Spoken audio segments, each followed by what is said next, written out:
of the old town of Edinburgh and share all of our stories with you. Firstly, I always like to know how many of you are here for the first time? First time in Edinburgh? Mostly everyone. Great. So you'll never know if I'm lying to you. Fantastic. What I want you to know right now, to begin with, Edinburgh, aside from the obvious being so very beautiful everywhere you look, it is an incredibly mysterious city. We have a lot of strange things and secrets, and we're going to unravel as much as we can.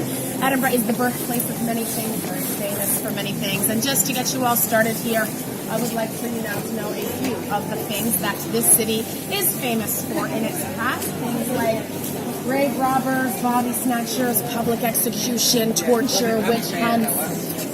Very well, I can see by your faces. Fires, plagues, Edinburgh Castle, the Stone of Destiny, Arthur's Seat, volcanoes, half of a Parthenon, philosophers, inventors, authors, world-renowned academics and universities, Harry Potter, of course, and this list, it goes on and on.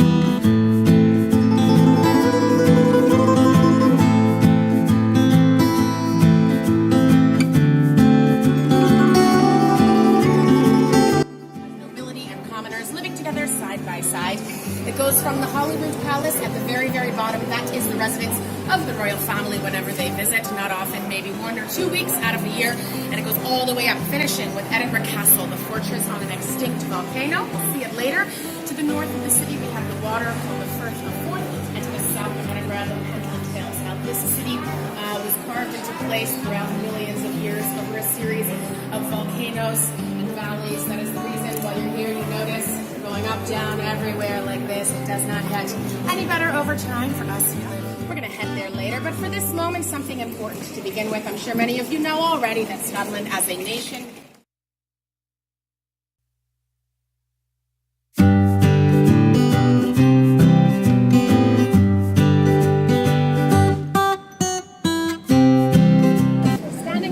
Giles Cathedral, quite a unique place for a couple of reasons. First of all, it's called a cathedral. It is not actually a cathedral, as it simply does not have what it takes for a church to move to cathedral status, which is the seat of a bishop. You must have a bishop to be a cathedral. Now, the Church of Scotland, they never had a bishop, so it's not actually a cathedral, but as the nations, they love to steal things, ideas from the other.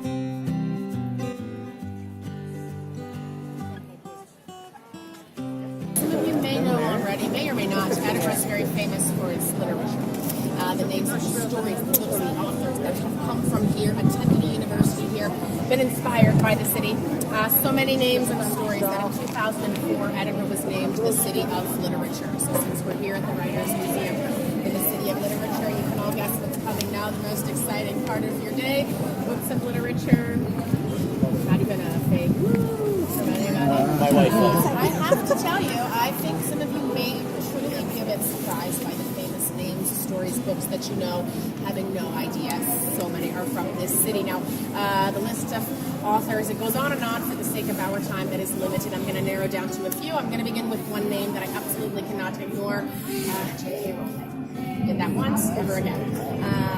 So, J.K. Rowling currently lives in Edinburgh today. She is English. She spent some time in Portugal. She moved here, meeting some family in 1993, and she's been here ever since. To be fair, you can imagine at this point, she has a few homes around the globe. Now, having said that, she did arrive to Edinburgh already with the idea of but when she got here, she was massively inspired, and a lot of Edinburgh appears in the first couple of books. Now, to the public, there's a very famous place, some of you may have heard about it already. It's called the Elephant House Cafe. They have a huge sign across it saying the birthplace of Harry Potter. Elephant House Cafe.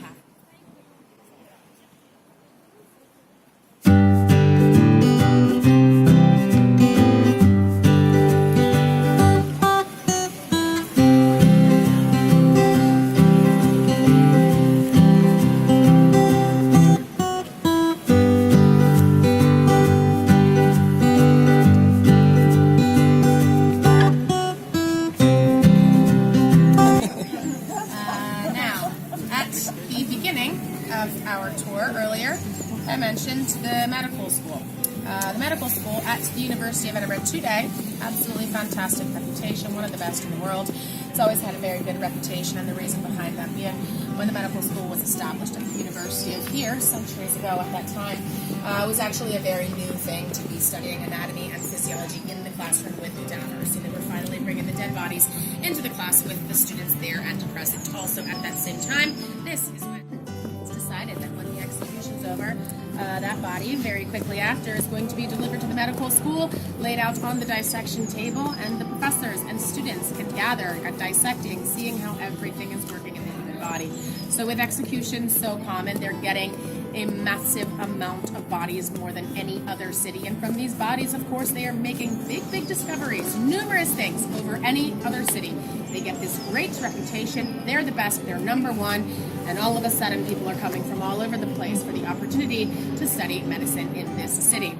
So this does go on successfully for ages, but eventually with time, with the drop in public executions. To do with this messenger.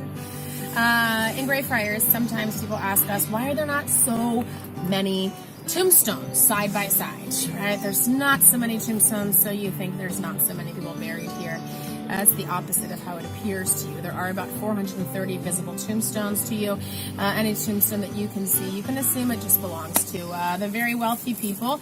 Everyone is buried here. Not everyone could get a tombstone. So there's that. But then there's another thing. Now, Edinburgh centuries ago was such a tiny, compact community.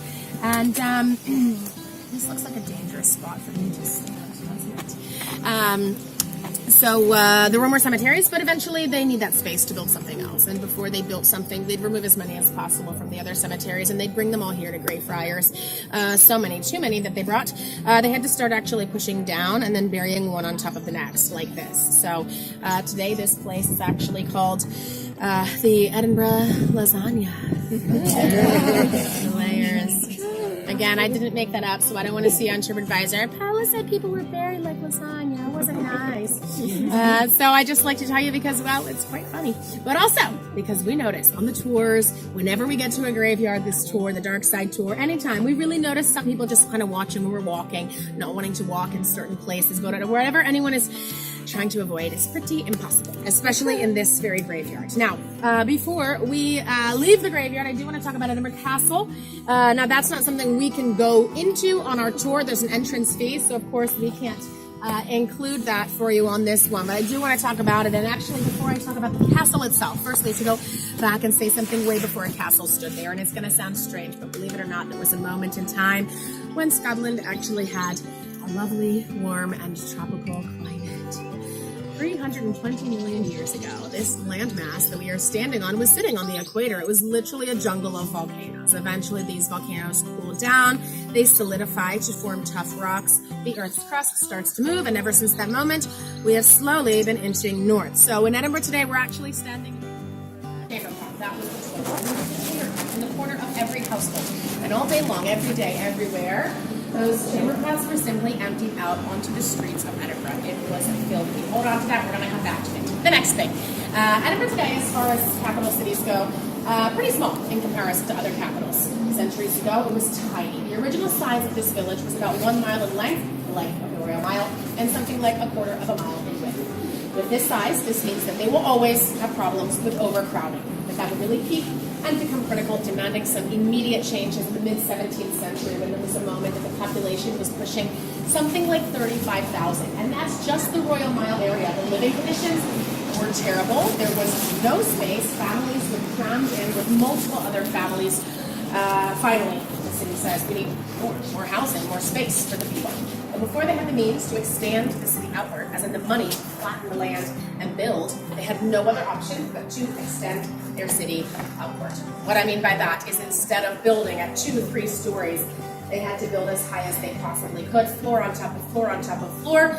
And so they began to build tenement-style buildings made of wood. Wood was the cheapest thing. And the tallest that stood here hundreds of years ago was at 14 stories. And they moved all the way down the Royal Mile. And they actually said that the tenements that were once standing here, first in the world, skyscrapers.